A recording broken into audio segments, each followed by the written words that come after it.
Hey, good afternoon, ladies and gentlemen. As you already know, this is your US General 5-drawer tool cart with side tray and deep compartment. Today is Monday, as you can see. We just now making it back over to the storage unit. Okay, this is a fresh new week. I hope everybody enjoyed their weekend out there. Okay, as you can see, we just now making it over to the storage unit to take a little visual, to prep a few things when it comes to the modifications technically that I'm about to do to this US General towards the back end of the cart.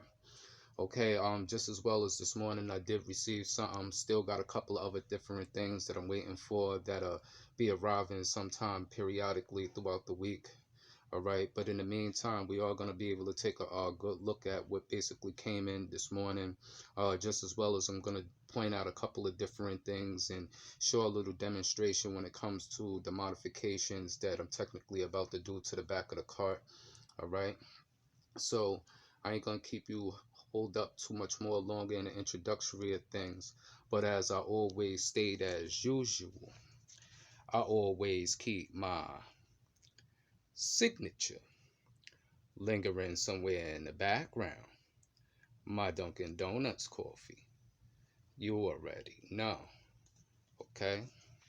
So I'm about to get these contents out to the top of the tool cart. Okay? We're going to dive right into it today. So walk with me. Let's get it. Okay, first and foremost, as you can see, got a package laying out at the top of the tool cart now. Got my box cutters out. So I'm about to get these contents out so that we could take a good visual and inspect the contents. Let's get it. Okay, now that I got the contents from out the package, as you can see, this item is a snap-on item. Okay, this is the SAE standard stubby hex set right here. In my equipment, I did actually lack the SAE set and the metric set in the stubbies, and just as well as the long hex in metric and ASAE. So I just happened to come across this set for a reasonably cheap price on eBay. This set is brand new. It's never been used before. This was actually picked up from a pawn shop. Okay, unfortunately, you know, like usual, it never comes with the dust shield, but you know, when it comes to technically getting equipment like this, it's not basically about the dust shields. We ain't paying for dust shields, we just basically paying for tools. Okay, so as if you follow the content, you would know that I have been acquiring quite a few items, you know, to go along, because my snap-on socket selection is, you know, very extensive. Okay, so if you basically follow the videos, okay, you would know that recently I just basically picked up this long torque set here, as you can see, and the part number is 210EFTXL. Okay, as you can get a good visual. Okay, and this is running from 8mm all the way to a T50. Okay, these two particular items here were actually picked up on eBay. This particular item here was actually picked up from my dealer directly from off the truck in a BOGO deal quite some time ago. I still kept it in the package because technically I didn't really know whether I wanted to go with this particular type, because there are different hex torques of different type metals. Okay, so for the time being, I still kept it because, you know, I can always give this back to my dealer, but I still held on to it just in case I happen to come across the ones that I technically need, because in this field sometimes both are required. Okay, the part number for this particular item is 215EFAPK, and this is the metric set and the ASAE set. The metric set is a 7-piece hex bit socket set, and the ASAE set is an 8-piece hex bit socket set. Okay, these are 3/8 drive. Okay, so like I said, this is basically what just came in. I do actually have the metric set. The metric set is already paid for. I'm just still technically waiting on it to be delivered and things of that nature. All right, let's move along. Okay, now for quite some time I've been wanting to technically do this particular modification towards the back end of the cart, in which I plan to install two Husky magnetic cordless power tool organizers towards the back end of the cart.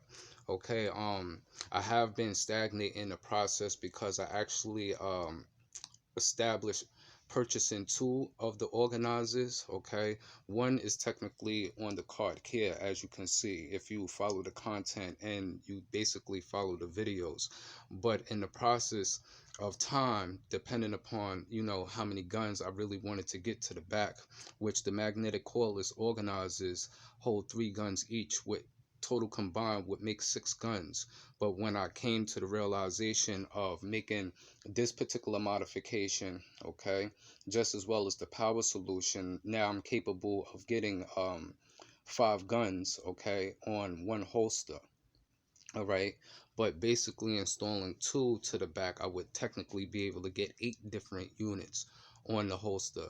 So in the beginning I was stagnant in the process because I was actually coming across other cordless tool organizers where that I technically didn't necessarily have to mount two separate organizers. I was actually trying to locate one particular holster that would run along the back of the cart, but the problem is that I needed to fit certain specific guns, okay? So, which are some of my pneumatic impact guns, which are Ingersoll Rand, and with the exception of my 3/8 stubby in Milwaukee, and just as well as one of my other 3/8 stubbies in Ingersoll Rand, and my high torque, okay? So, in order for me to establish, putting the cordless tool organizers to the back, there are some modifications that are going to need to be done. Okay, this morning I just came to the realization of me, instead of me just waiting to locate, the next cordless tool organizer, I might as well just, go to a Home Depot and have it delivered to the store, where that, now the taxes, and there is no shipping fees. The shipping is free because they're shipping it from store to store just on a simple pickup. So now I will be able to get two of them for a whole lot much more cheaper. The secondary one that I actually have here with me at the storage unit will actually be used for a prototype in order for me to make a correct stencil, okay? Because one of the organizers is going to have to be modified in a certain particular way, right? So I'm going to get out that organizer. I'm going to give you an example to how things is supposed to look and how things, when it comes time to installing things, all right? Okay, now as you can see, I have the secondary magnetic cordless tool organizer sitting to the top of the tool cart. Okay, and like I was saying, when it comes to the modification with mounting two of these to the back of the cart, this will mainly more depend upon what type of guns that you technically plan to install. Okay, some of my most smallest guns are already technically to this side, which is my 1/4 inch stubby, my M18 hammer drill, and just as well as my 1/4 inch hex. Okay, but now I'm into that mode where now the bigger guns technically need to be installed. Okay, so when it comes to the compartments that are up here at top, okay, they're a certain particular dimension, and the 3/8 stubby is a little too bulky and a little too wide at its head, just as well as you would already know that with the Milwaukee high torque. So just to give you a little quick example, all right? Okay, now as you can see, I have my 3/8 stubby out. Okay, as you can see, I always keep rubber pistol grips on all of my impacts, just as well as protective boots. Okay, so as you can see here, okay, now the 3/8 stubby, it sits on top, okay, but it's technically not in, and it's not technically because of the boot, okay, itself. The tool itself, its head is just a little bit more wider, so it doesn't sit in properly, okay. So what I need to do is I basically need to make the modifications and get the proper stencil from the outside. So I'm gonna give you an example of that just as well, is with the hard torque also. Okay, now as you can see, I, this is not technically easy, but I'm trying to give you the best visual that I can, because you know I'm holding a tablet while I'm technically trying to record. Okay, but as you can see, the back end over here where the voided space is at, okay, and this is the hard torque. So these particular corners technically, you know, have to be shaved and cut a certain particular way. So I plan on making a semi stencil in the same air, like as if when I laid the Husky magnetic perma grip, okay, that I used technically on these handles and on my drawers, okay, as you can see here. So these modifications definitely have to be made, because as you can see, the high torque is very bulky and wide, you know, with the protective boot on it, or whether the protective boot technically isn't on it. All right, just as well is this Milwaukee 3/8 stubby. All right, and so is my half-inch Ingersoll, and my other 3/8 Ingersoll Rand pneumatic.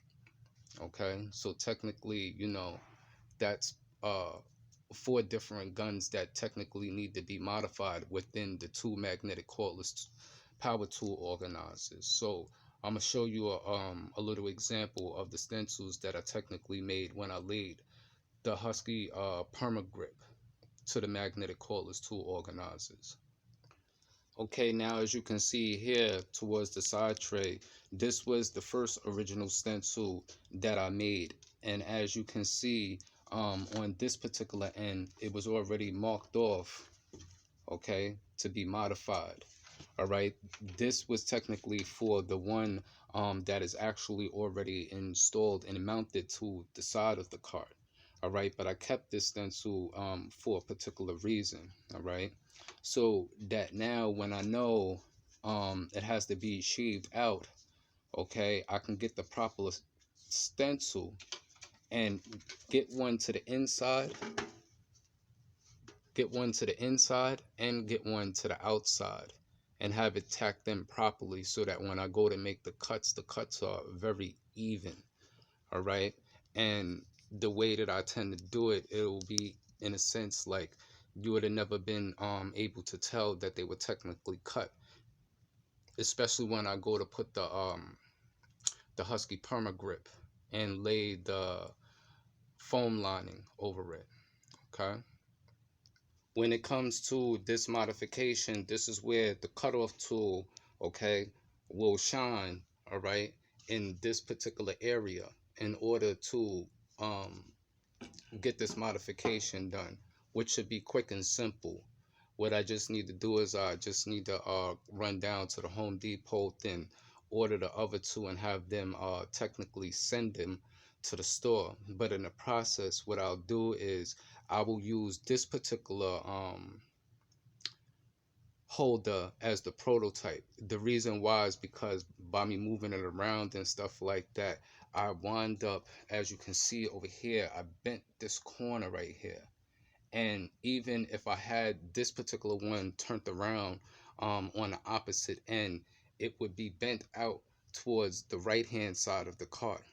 Okay, in those particular areas is where I need to mount certain things, especially when it comes to the magnetic strips that will be applied towards the back of these 2 magnetic cordless organizers. Plus there's slightly a little drilling that I would have to do to the back end of the cart, which the drawers to the cart would have to come out. All right, because everything has to be the fasteners and retainables have to be locked in from the inside. When I technically installed this one right here, this one is very, very firm. Like, you can actually stand on top of this magnetic cordless organizer and it won't even budge. It almost feels like it is actually part of the cart itself. Okay, So basically, the trick to this modification will be how well you do the stencil and how sharp you are with your cut. All right. But this is just to give you an idea, because when I do the modification, it's technically going to look a certain type way. This is another reason why at the prior moment I still haven't put the power solution as far as power cord or the outlet strip, because I need to get all power towards the back end of the cart, because that's where I'll have two different charges sitting at, just as well as over here to the side on this side tray. As you notice, I have the battery solution, but I don't have the power charger to the side. I keep the Noco Genius Boost towards this side right here. Okay, but all the power supply will be towards the back end of the cart. Okay, so I'm gonna try to get these modifications done, but just to shed a little light on that, just to give you a little rounded idea of what's basically about to go on. Alright, so pretty much I'm about to wrap this video up towards the end of the day. Alright, we're gonna check you later. Alright, and stay tuned, to that next tool haul, that next tool review, that next modification video. Everybody keep it a safe and a blessed one out there as always. We're gonna check you later. Peace.